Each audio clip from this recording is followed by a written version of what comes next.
Hey everybody, welcome to the channel, The Plumbing Gurus. My name's Clayton. On this channel, we're striving to save you money and keep you informed on all the proper plumbing practices. In this video here, we're going to be going through a groundworks that we did. This is a little bit of a different groundworks than usual. This is an infill house, so if you look over in that corner, you can see the pipe coming in. So clearly our groundworks is not going to be able to go into that pipe there because it's about 3 feet higher than what the groundworks need to be at. So what we use is a lift station. So everything below that pipe that can't grade into that pipe there that's coming through the foundation, the main service, has to grade and drain into a lift station, and then from the lift station it will dump back into the service there. So this is the lift station here. I'm just going to go through the groundworks part of it. Later on videos when we get going on this job, I'll show you guys how we tied the lift station in and everything.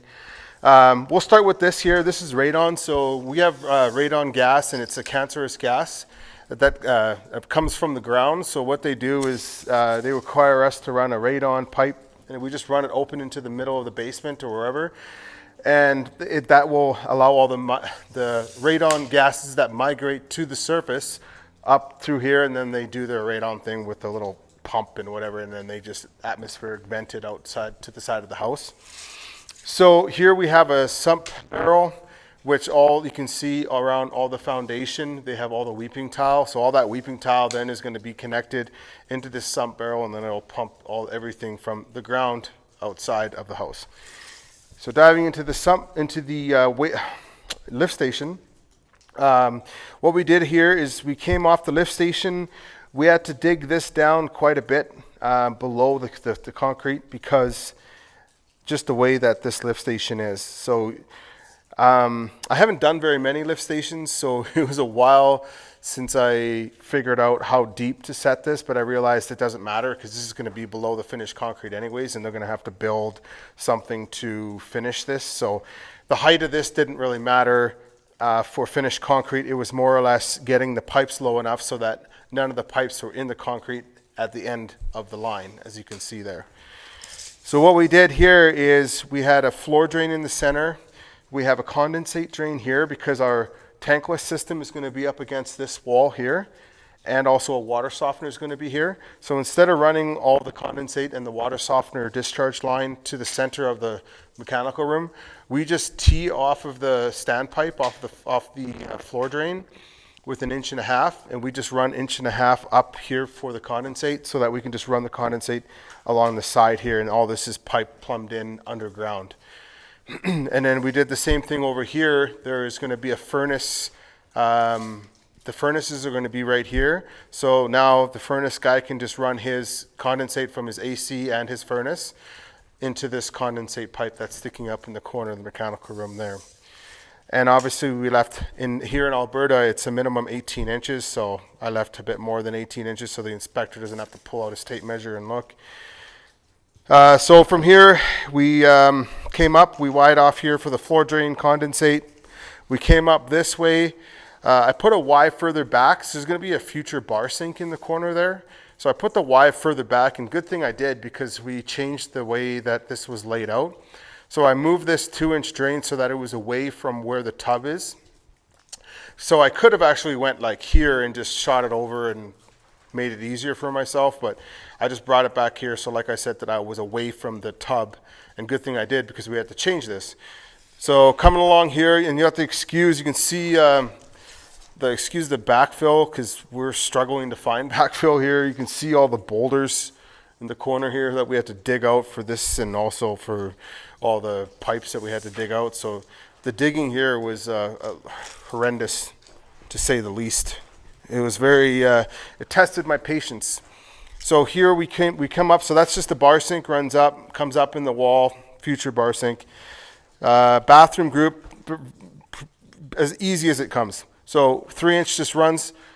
When I planned this out from the beginning, my 3-inch trunk line that comes through here, I made sure that this was coming straight towards where the toilet's going to go. So I don't have to offset into the toilet or do some weird stuff along here. It just goes right into the toilet. Easiest way to do it. If you're ever in a situation where you're back behind there and then you're not aiming at the toilet, try to get yourself so that you are offsetting towards the center of the toilet. It makes your life so much easier. And obviously when I'm doing my groundworks, I always keep everything at a 45 or a 90. As you can see here, everything's easy. So if a guy has to come along down the road and tie into one of these drains, he's not fighting with like a 13.5 degree or a 39.5 degree angle or whatever it is that you can't make up to come square into a bathroom or wherever you're plumbing into. So I dislike seeing angles other than 45s and 90s in groundworks. So coming to this bathroom group here. So originally when I did this, I was really sick when I did this, so I wasn't really thinking properly. So on the plans, it shows that the tub is going to be on this side, the valve and everything. Well, this is an exterior wall for one. They are going to be building a frost wall and then another plumbing wall in front of this because we have to vent the sink over here anyways. And this sink might not go all the way to this wall here. It might be just like a cabinet sink or a built-in sink.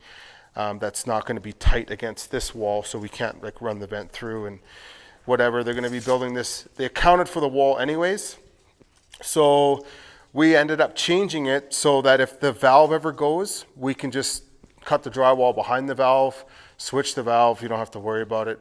Rather than over here on an exterior wall, you'll have to break out the tiles or do some sort of reno plate, and it's just a huge pain in the ass. So we just switched the tub to this side, and also it's nice to have the tub drain on this side because that way you're entering into the bathtub away from the toilet. It gives you a lot more room to flow into the bathtub rather than climbing over a toilet, which a lot of rough-ins nowadays are like that, or in the past were like that.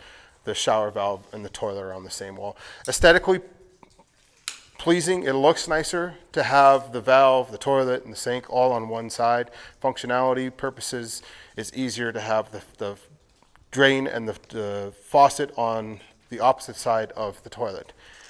So here we just came up, so this is why we have this little shit hook here. Usually I wouldn't never do something like this, but I'm not about to cut all this plumbing out just because it still meets code.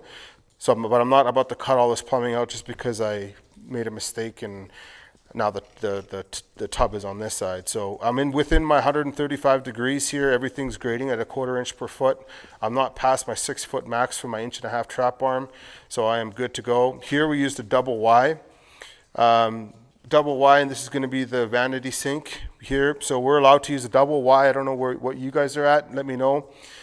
We are allowed to use a double Y to vent 1.5 fixture units, so a bathtub. So anything more than this, we'd have to run another vent or run a 2-inch and vent it somehow.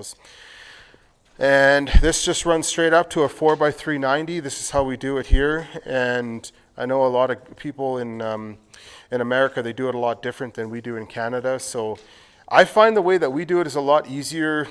I mean, everybody's way is easier once you get used to a certain way. But what we do here is this just comes up with a 4x390. Wherever the concrete is, we cut this flush, and then we put a flush fit floor flange, and we glue that into the pipe. And then that will sit right on top of the concrete. And then usually by the time you tile, the flange is going to be flush with the finished floor, which that's what we like to see.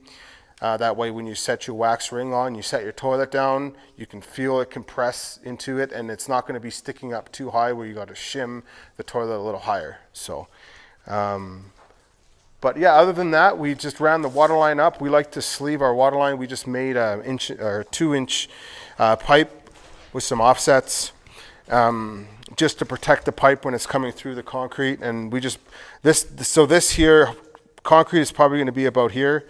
So this wood will come out after. This is just to hold the water line in place. And like I said, this sleeve here is just to protect the concrete. And yeah, that's about it there. Can't think of anything else. Pretty standard groundwork's really easy actually. This one took us a bit longer than expected because I had a bunch of different questions, and all these big boulders took the life out of us. So, but yeah, if you guys like what you see here on this channel, give us a thumbs up. Don't forget to smash that subscribe button and leave a comment. Let me know if there's something that you do differently, or if it's something that you've learned off this video, or if you just like the way that we do things. Anyways, guys, thanks a lot for watching. We'll see you guys on the next one.